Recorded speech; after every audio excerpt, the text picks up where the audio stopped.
हरे कृष्णा, राधे राधे। हम सब श्री कृष्ण चरितामृत श्रवण कर रहे हैं। आज का प्रसंग है प्रभास क्षेत्र की ओर।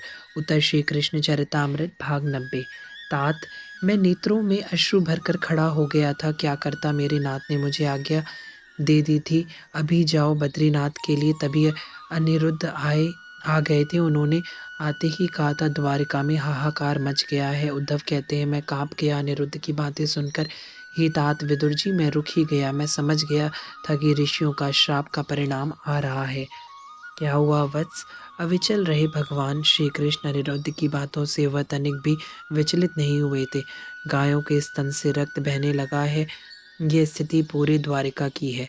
देवालयों की मूर्तियों को देखो तो लगता है कि वह मूर्तियां रो रही हैं। स्वान बस जब देखो तब रोते ही रहते हैं। इतना ही नहीं, लोगों के मन में भी अब दूसरों के प्रति द्वेष भर रहा है। अब शगुन मानो पूर्ण रूप से द्वारिका में ही आ गए हैं। अनिरुद्ध घबराए हुए हैं। वो बोलते हुए भी आज हकलाने लगे थे। भगवान श्री कृष्ण ने अनिरुद्ध के कंधों में अपने कर रखे, फिर शांत भाव से बोला, चलो सुधर्मा सभा और शीघ्र समस्त मेरे यादव कुल के परिवारों को वहां बुलवाओ। भगवान श्री कृष्ण वहीं से सुधर्मा सभा की ओर चल दिए थे। नाथ नाथ, यह क्या हो रहा है? सामने से दारुक सारथी रोता हुआ आया और भगवान के श्री चरणों में गिर गया। तुम शोक क्यों कर रहे हो? शांत हो और रथ लेकर आओ, मुझे आज सभा में जाना है। अनिरुद्ध को भेज दिया। भगवान ने यादवों को सभा में बुलाने के लिए।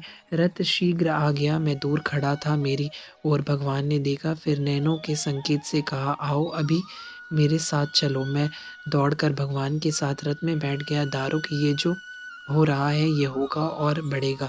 यह द्वारिका समुद्र में डूब जाएगी। भगवान कितने शांत भाव से अपनी सारथी से बात कर रहे हैं। दारुक रोते रोते रथ चला रहा है। उसका मुख अश्रुओं से भर गया है। हे यादवों, लगता है कलयुग के आगमन की वेला आ गई है, इसलिए ये अपशगुन शुरू हो गया है। काल स्वयं ईश्वर होता है, उस काल की गति कोई रोक नहीं सकता।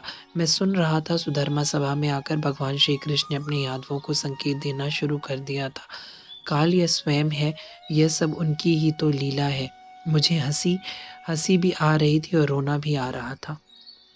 भगवान आगे बोले थे, हे यदुवंशियों, सावधान। हमें यह नहीं भूलना चाहिए कि जिस द्वारिका में हम हैं वह समुद्र में है, समुद्र के मध्य में है। समुद्र कभी भी इस द्वारिका को अपने भूगर्भ में समा ले सकता है। यदुवंशी लोग भगवान के मुख से यह सब सुनकर कांप उठे थे। क्या आज्ञा है आपकी? सबने एक स्वर में भगवान से ही पूछा। हम सब लोग होकर प्रभास क्षेत्र में चलते हैं। वहाँ सरस्वती का स्रोत है, बड़ी पावन है वो। वहाँ दान पुण्य यज्ञ आदि करने से मंगल होता है, इसलिए मेरी बात मानो लो। हम लोग द्वारिका से निकलें और प्रभास के लिए चलें। कुछ धनादि ले लो ताकि वहां जाकर दान पुण्य हम लोग कर सके। भगवान श्री कृष्ण की बातें सुनकर सब लोग चलने के लिए तैयार हो गए। अक्रूर जी ने महारानियों के चलने की व्यवस्था तुरंत बना दी थी।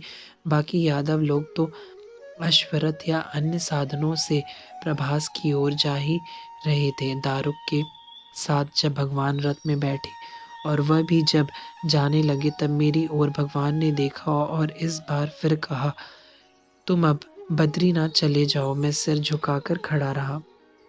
भगवान का वह गरुड़ ध्वज रथ तो चल गया, किंतु पीछे से बलराम जी आए और उन्होंने मुझे अपने रथ में बैठने के लिए कहा। मैं कुछ समझ नहीं पा रहा था कि यह क्या हो रहा है। मैं रथ में बैठा और बलराम जी ने मेरी ओर देखकर इतना ही कहा, उद्धव अभी मत जाओ, क्योंकि लीलाधारी पता नहीं क्या लीला करने वाले हैं। इनको सब पता था कि भगवान ने मुझे क्या आज्ञा दी है। बस संकर्षण ने मुखारविंद को ही देखते रहा मैं। हरे कृष्णा, राधे राधे।